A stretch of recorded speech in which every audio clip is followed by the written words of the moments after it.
All right.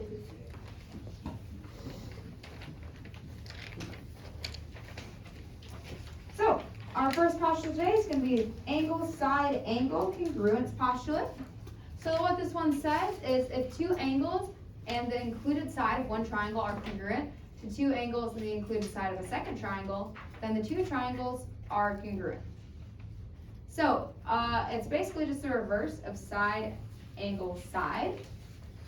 Again, the important part of this one, I'm going to highlight it in red, is your side has to be between your two angles.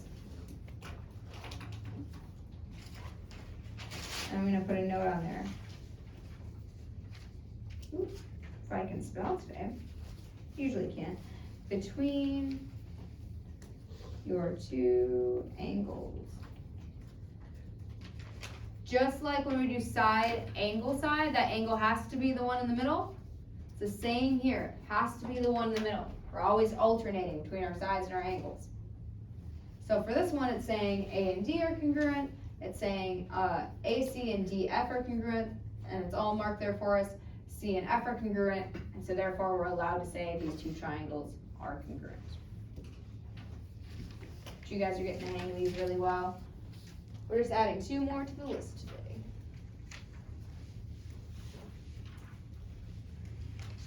And these are the last two we're adding to the list today.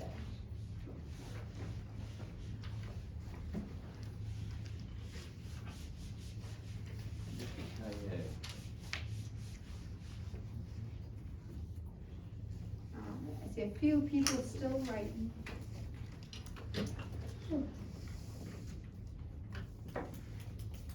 All right. So next one is angle, angle, side. So if two angles and a non-included side of one triangle are congruent to two angles and the corresponding non-included side of a second triangle, then the two angles are congruent. So with this one, this is just using the not included side. So I'm going to flip back real quick if you're writing.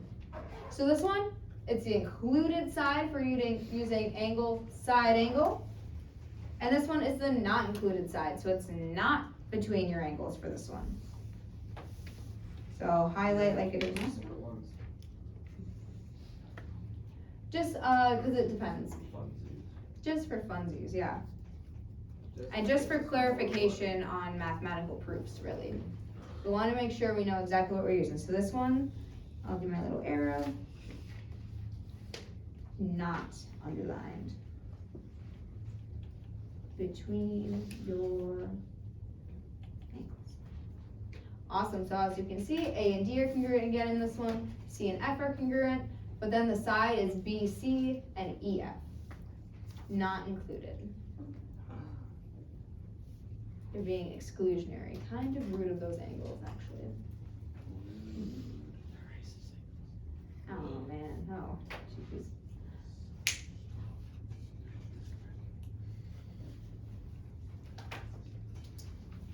All right. So, this is a lot like what your poster project is going to be, is doing this kind of thing. So it's not too shabby. So, can the triangles be proven congruent with the information given in the diagram? If so, state the postulate or theorem you would use. All right, so when we're looking at letter A, it gives us two angles. Is there anything we can assume about the diagram that isn't labeled? The other two angles are congruent. And why are we allowed to do that, Max? They're vertical angles. So I guess I need 3, because the others are 2. Because those are vertical angles. All right, so if all 3 of my angles are the same, am I allowed to say these triangles are congruent? No. No! No, with a bunch of exclamation points. People fall for this every time. So we're not allowed to say that angle, angle, angle is not a theorem that we know, even though it sounds really nice. If we think about it, I could have a triangle that looks something like that, and a triangle that looks something like that. My angles could still be congruent, but with different side lengths. So those are actually going to be called similar instead of congruent, if we ever get there. All right, so for letter B, it looks like I'm given 2 angles in each triangle that are congruent, and then they're stuck together, sharing a side. Give me a thumbs up if we think that we can use it, or we think they're congruent, my apologies. Give me a thumbs down if we think we can't. I see lots of thumbs up, that's awesome. Yes, we can totally do that. Yes, we can prove those congruent. Can somebody volunteer to tell me which one it would be? Lily, I saw your hand. Angle, side. Angle, side? Yeah, exactly. We have an angle here, and then a side. With that side, we need to prove that it would be congruent. What property, if we were writing a proof, would we use? Reflexive, right. When they share a side, we're gonna have to use a reflexive property somewhere to show that that side is equal to itself. Awesome. So, and now when we're looking at C, it looks like we're given an angle and we're given a side, which isn't quite enough, but are we able to prove these are congruent? Yes, okay, I heard a yes. Can I get a volunteer for Y? Ollie? Because there's a vertical angle. There's vertical angles, exactly. So let's switch to a different color. So you're saying these two are gonna be vertical angles here? Awesome, you're exactly correct. And if we have that, it looks like we have a side. Oop, my apologies, that's not what it looks like at all. It looks like we have an angle, a side, and then an angle. So this one, as long as you can look at the diagram, is pretty self-explanatory as to which one you're gonna use. It just depends on which order you're going in. Awesome, give me some thumbs down if you need more time on this side. Cool. All right, so now we're learning something new. Dun dun. All right, so we're gonna talk about flow proofs. I did box this in red, as you can see. That's because there was a typo on your note-taking guide. Instead of the angle symbol, I think I put a triangle symbol. And that should be an angle symbol. So before we even jump into it, I don't like how it's worded. you might want to correct it. I don't know how it's worded, but how it Well, and how, speaking of that, Thomas, I was just gonna say that if you don't like flow proofs, forget about them after this. That's totally fine. You can do 2 column proofs. I just know for some kids, this totally clicks better. wastes more space. So it does take a little bit more space. Depending on how big you write your column proofs. I guess we usually use that much room too, so it depends. Alright, so this one already has all of what would be our statements filled in. So we're just gonna follow the proof and match the reasons with it. And up top, if you missed it, make sure to fill out a flow proof, uses arrows to show the flow of a logical argument. So if you guys have used flow charts before in the past, same idea, but we're just doing it As a proof. Alright, so for this very first one, the top left, it says S and T trisect RV. Well, that was given to us, so we can just go ahead and say given. And some people like to write them left to right, so on the next problem, we'll do it that way. This one was top to bottom. Either way works. Alright, and so the box to the right says angle BSR, and I'm gonna do just a little bit of highlighting because again, just using letters isn't always helpful. Alright, so it says BSR is supplementary to BST. So that's just talking about, and I circled it on the diagram, just talking about those 2 angles there. They meet up at a line, so we can assume that from the diagram. And then with the one right below it, we can say BTS is supplementary to BTV. So BTS is supplementary to BTV. So that's talking about those 2 angles there. And if they're supplementary or they're both sitting on a line, what kind of angles are those? Remember the vocab word? It's a blank pair. Linear pair, exactly. They're both sitting on a line, they're a linear pair, they're supplementary, all good vocab words. Alright, and then it tells us that BST is congruent to BTS, which was already given to us. So all of this for this one, we can write given. So flow proofs, you're allowed to put given, as well as like assume from diagram. You could write this in 2 separate boxes if you were doing your own proof, but there we go. Alright, is there one more given box that we can write before we go on? Yeah, the one right in the middle, right? Given. Alright, so now I'm going to go back to the left side of my proof, and it says S and T trisect RV. So then the next logical thing And some people write these as arrows so they can see it even more. The next logical thing would be to say, well, that must mean RS, ST, and TV are all the same length. Because we're trisecting it, right? Like bisecting and cutting it perfectly in 2. Now we're cutting it perfectly in 3. So I'm going to go ahead and I'm going to mark those as congruent on my diagram.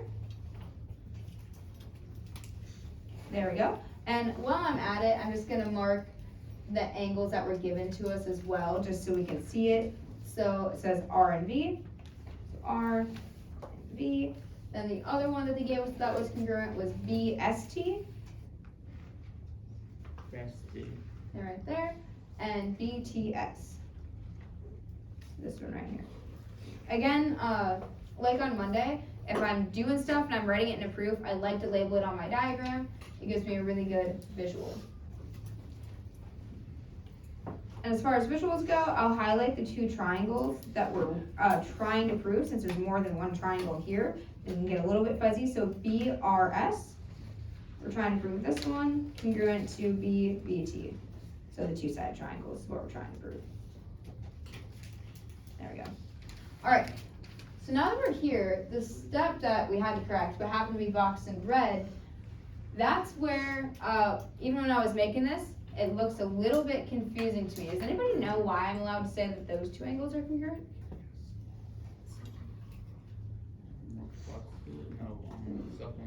I saw your hand do a thing, Simon. Okay. All right. So, if BSR, and I'm going to do this one, write it on the board, and you guys don't have to write what I'm about to write on the board, but it just helps us get our head around it. So, BSR is supplementary to BST, meaning they add up to what?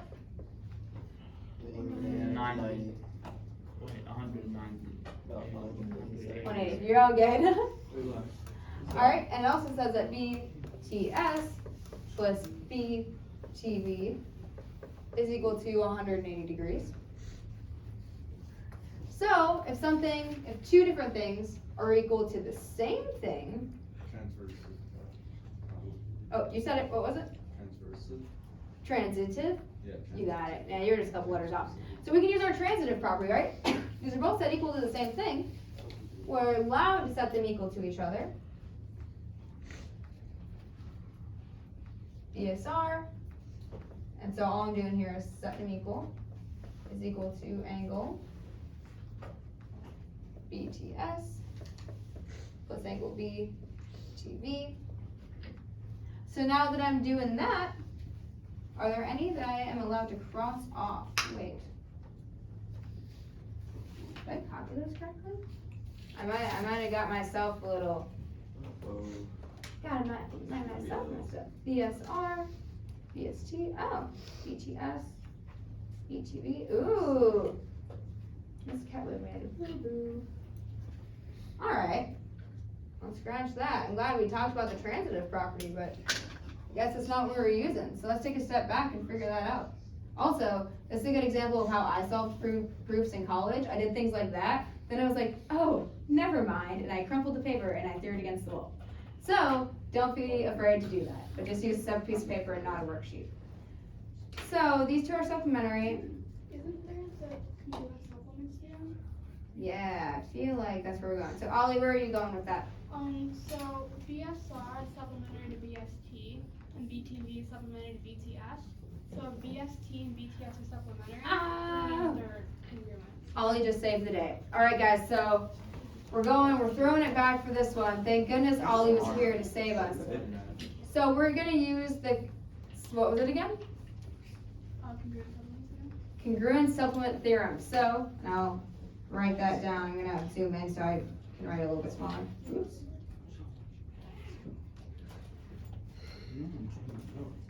Congruent supplement theorem. Which is the one that basically feels like the transitive property a little bit. When we're saying that if 2 things if 2 things are supplementary to the same thing, we're allowed to say they're congruent, so we can skip to that step. Again, flow proofs are not my jam, if you can tell. But that's okay. The next one I'm a lot more confident on. So then we're allowed to say those two angles are congruent. So I'm gonna mark those two angles. Okay, Thomas? Thank you. So I'm gonna mark those two angles here. So BSR, BSR, so right there, and BVT, BVT. Oh, maybe that's where my error is. It's because I flipped that angle, that whole red box. Right here, that's where the error is. Yep. My apologies, guys. Definitely done better. Thanks for being the guinea pig, so 6th period gets to have a wonderful experience. So, they owe you. Yeah. Like it says final and not angle. Yeah, oh, you were out of the room when we corrected it. Sorry. I mean, 6th period is probably dumb though. I know, 6th period's been doing pretty good, and that's kind of rude to say, Thomas, so, you gotta be respectful. Hey, All they're right. doing good because of us. Hey, Thomas, Hey, I'm just saying. Thomas, please, we're teaching, we're working.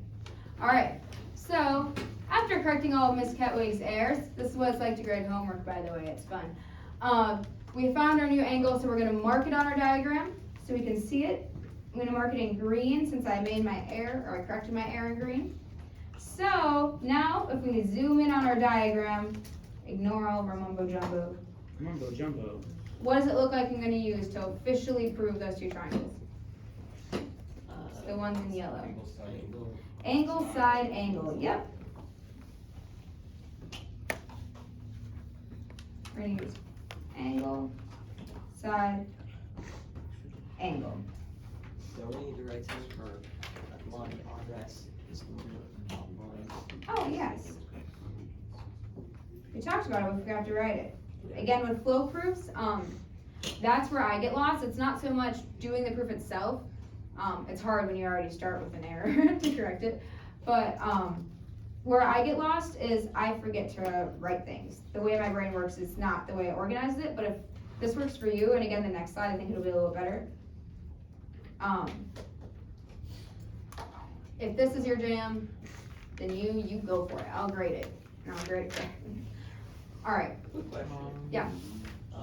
What's the advantage of using a flow proof instead of a 2 column? Just the organizational aspect of it. If that's like how you organize your thoughts, or how it seems more organized to you, that would be the advantage. So there might not be one for you. No problem. We'll work Oh, through it wait. together. No way. All right. Oh, well, let's go. So this proof is way easier. So I believe in us. I gotta like hype myself up now because I'm nervous. All right. So we're gonna write a flow proof from scratch, and writing it from scratch might be easier than originally. Kind of like that worksheet that we did. Sometimes it was hard when the statements were already given to you to write the reasons. So right away, I'm just gonna go ahead and start writing out my givens. So I'm going to start writing out my givens. I have CF.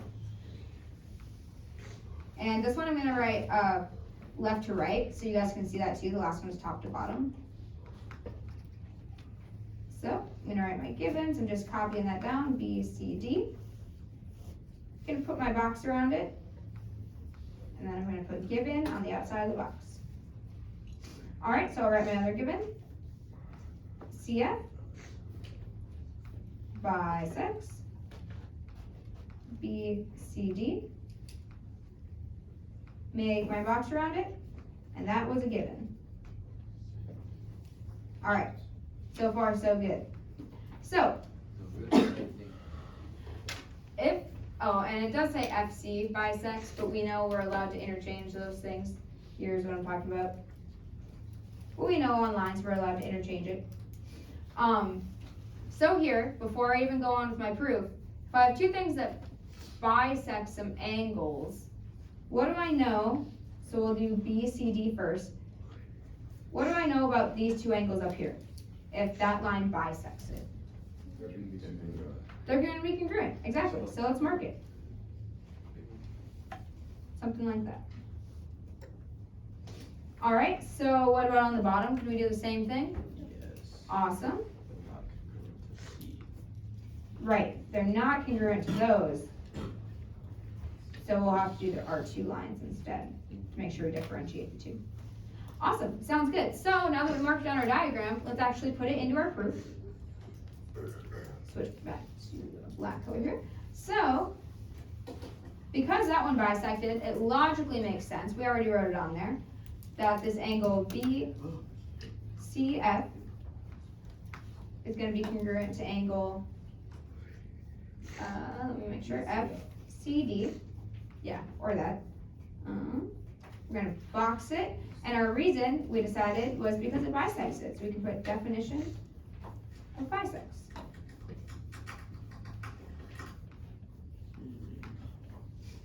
Alright, so here on the bottom, I can do the same thing with what I did below, or up top I suppose, as what I did on the bottom. We already marked it down there, so let's just write it in our proof. So angle BFC is congruent to angle CFD. Let's box it. Again, write definition of bisects. Alright, so now that we're here, are we able to skip and say that they're congruent yet? No, they share a side, so what do we have to say? Or what do we have to use? What property do we have to use? They're reflexive. Perfect. So, and this is one of the nice things, I guess, Simon, you were asking what the benefit is about flow proofs, is that it's like, I'm not sure where to put this step in. As long as you're drawing arrows, wherever it fits on your paper kind of works. So we're allowed, so I'm going to put it way down here. Well, I'm really confused on what the number one was asking and all that. Okay, sounds good. I'll help you out with it when we get Well, there. I'm just used to the regular Well, alright. I did some of these answers, so I just need to correct my homework because I'm done with it. Oh, good deal. Alright, so we decided we want CF and CF to be congruent. That's the line that they're sharing. So I'm going to put a box around it. And we already said the reflexive property is what allows us to do that. So I'm going to draw an arrow, and it looks like we need one more box. We have an angle, and a side that we're doing. So I'm going to put that our two triangles are congruent. CBF is congruent to triangle CDF. And which theorem did we use to do that? The long one. Angle, side, angle. That's the long one. Angle, side, angle, because they're sharing the line, or the line that they share is in between the two angles that we've proved congruent. Alright, so again, if this is not your thing, forget about it. Keep doing two-column proofs. If you like being able to draw arrows and organize it this way, that's totally cool with me too. I'll make sure we connect all of our arrows. Alright, so this last slide, I know it's not in your notes, it's just kind of for discussion. Alright, so we're going to talk about theorems that work and theorems that don't. So first of all, we've shown that a lot of theorems work, so what's one that we know works? To prove? Side, angle, side. Alright, I'll write that down. Side, angle, side. What else works? Angle, side, angle. Angle, angle, side we talked about. Side, side, side. Side, side, side. HL. Can anybody think of one that doesn't work? Angle, angle, angle. Oop, that's not how an A works. Not that either. Don't want to use that. Yeah, it's not a congruence theorem. Can't use it. And I put congruence theorems up there because these are ones that people fall for. So I just wanted to talk about it a little bit. So if we go over here, there's one more. So these are the triangles you guys made with Miss Whipkey when I was gone. So all of these, and some of them were cut out exactly and some of them aren't, but all of these, if you can see the pencil marks, they all look congruent. Excuse me. And that was using all the same side lengths. So we're like, okay, side, side, side. We put that under our good. That's good. All right. Well, over here, it looks like we had an angle in the middle, and then the same side lengths, angle in the middle. If you can see the pencil mark, do these ones look pretty congruent to you guys? Just visually? All right. Well, if we use a side, an angle, and a side, we must be using ASA, or sorry, SAS, the I very just thought first of one? That doesn't work. That one doesn't work? No, Is that what you're I saying? just thought of a different one that doesn't work. Oh, gotcha. What would you think of, Simon? ASS. ASS. And that might be this one over here. Alright, so this one that had an 8-inch side, a 12-inch leg of one, and a 30 degree angle. Okay, well they had a 30-degree angle here, a 12-inch side and an 8-inch side. And those don't look the same. These kind of look the same, and these look the same. But we have two different kinds of triangles. That one is not gonna work. So this is one that people will fall for a lot. The angle Yes. one, maybe not so much, Don't use but the that bad angle word. side, not a thing. Don't use it. Not Don't use allowed. the bad Angle, word. angle. Bad. Yep. All right. Use the bad word. Marcus. Angle. True, it is a bad word. Ah! Angle, use it. Angle is good at proving that you can dilate. Yeah, like similarity. Yep, exactly. But unfortunately not congruence. All right.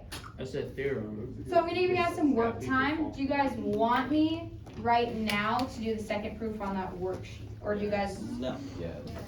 okay, Yeah. from yesterday. Yeah. I posted about it, and the first one is up on Canvas, like already solved, so. But it's in the makeup work if you don't have it. Josh, what's up? You can go grab it, or you can do this on a piece of, how about you do it on a piece of notebook paper, and then you can turn it in tomorrow, and it You won't know be where the late. checking notebook is? Is it in the binder? Or- Alright, What so, binder? your geometry binder and the white binder. To the right, to the right. Past those baskets. Should be a geometry binder, there you go. Alright. I'm gonna go ahead and pull up that proof first. Alright, and if you wanna work on something else, just ignore me, but just do it quietly. Alright. Let's zoom in here. This one's a bit of a doozy. Okay. First one was a doozy. But that's why we're doing them in class, because I'd rather give you guys some examples and not be too frustrated. So, the key to this one is redrawing the triangles. It really helps us see what's going on here. So, like this first one up here, if you guys remember, in step 5, we proved two triangles congruent, and then we use those two triangles to prove what it was asking of us. Oops. So that's what we're gonna do down here too. We're gonna prove two triangles congruent. Alright, so I'm gonna rewrite some triangles, and I'm gonna draw them on the whiteboard, but I'm gonna color code it so we know which ones we're talking about. So like this one, we'll do in red. So let's do that one first.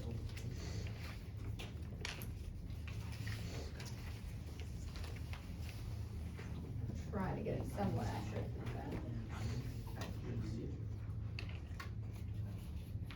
Alright, so say H. Alright, so all I did there was I redrew my red triangle, just like standing up.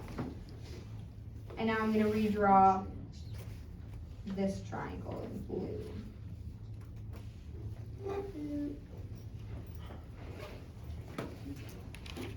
Alright, let's redraw that one.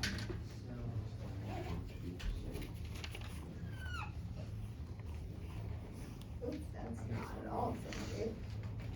Again.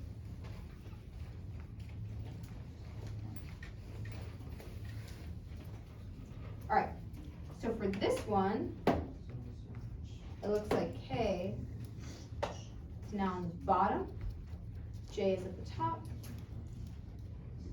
J is at the top, and M is down here. Now, before I even go, I'm just gonna double check if I turn it. Oop, I think I have these. And the hardest part about this one, like I said, is getting these triangles right when we're redrawing them. So if you guys see an error, you just let me know. I took this and I twisted it around. I think I got it right. Oh, you're right, it's not H. Double check. Alright. Right, take this. Which one goes on there? M, okay. Alright, what do you think, guys? Does that look okay so far? Definitely holler at me if it doesn't. Okay. So, now that we have that, I'm gonna label on the ones I redrew our givens. So, we have HJ, just this, oop, maybe. HJ is congruent to MK. So this line here. Alright. And then HJK. So HJK is congruent to MKJ. MKJ.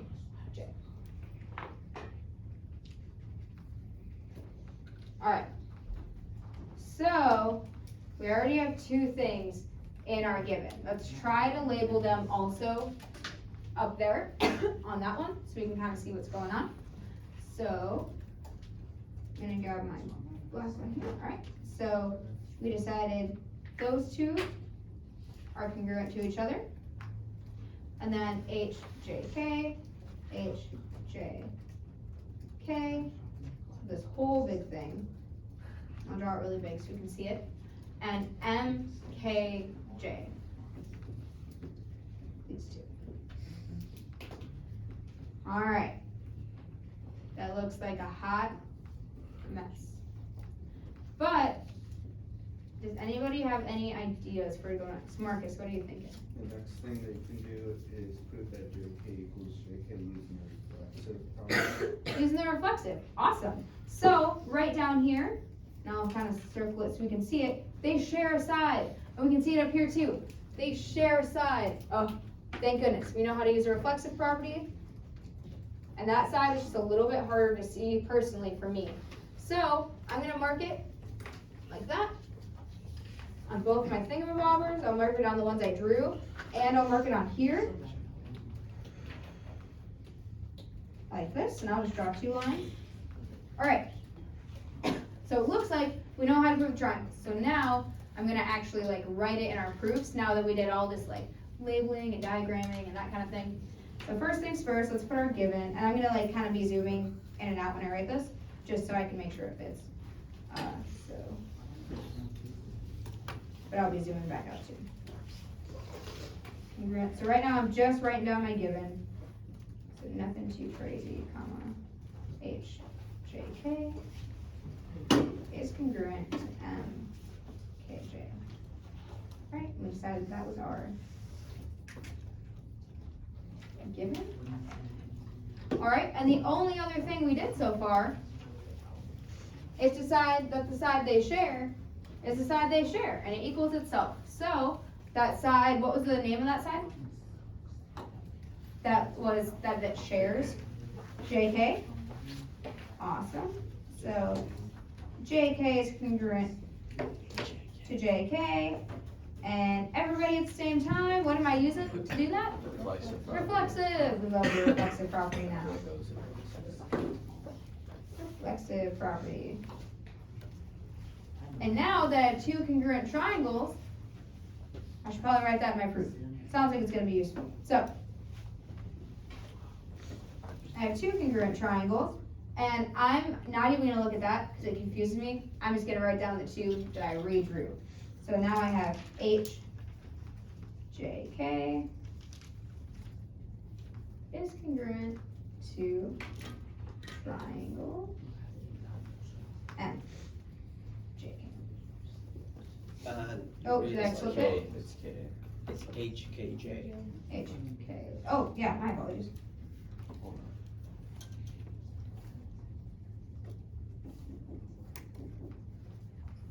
Thank you.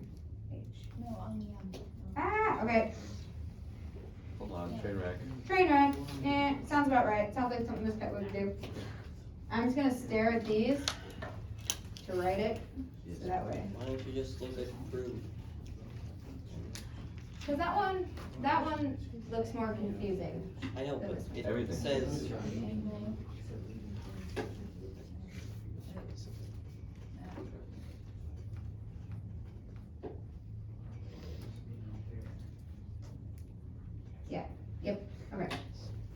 As long as you have your vertices in the right order, you might have the order switched, but make sure to switch on the other one then.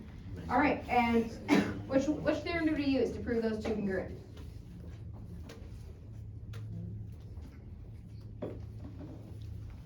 What do I have here that allowed me to say they were congruent? Side, angle, side, I heard someone say. Side, angle, side. Awesome, all right, so I have those two congruent, but that's not what we were originally looking for. I'm gonna highlight the two that we were originally looking for. So MJK, MJK, so this one right here, and HKJ. So on this one, I'll do it in green on this one. MJK and HKJ. How convenient. Those are corresponding parts of corresponding triangles. So because we proved this, we're allowed to finish the proof and say, oops, I do not want to use yellow. We're allowed to finish the proof and say that angle MJK is congruent to HKJ.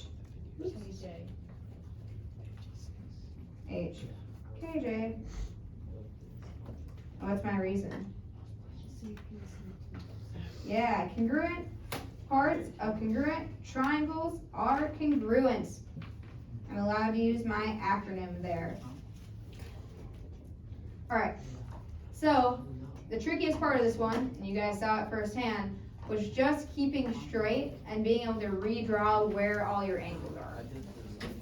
So it's only 4 steps, but you gotta be able to redraw it and keep track of it, which obviously is super difficult, because I struggled with it a little bit. Awesome, and I'll delete the other one and I'll upload this to Canvas for anyone that missed it too. Yeah.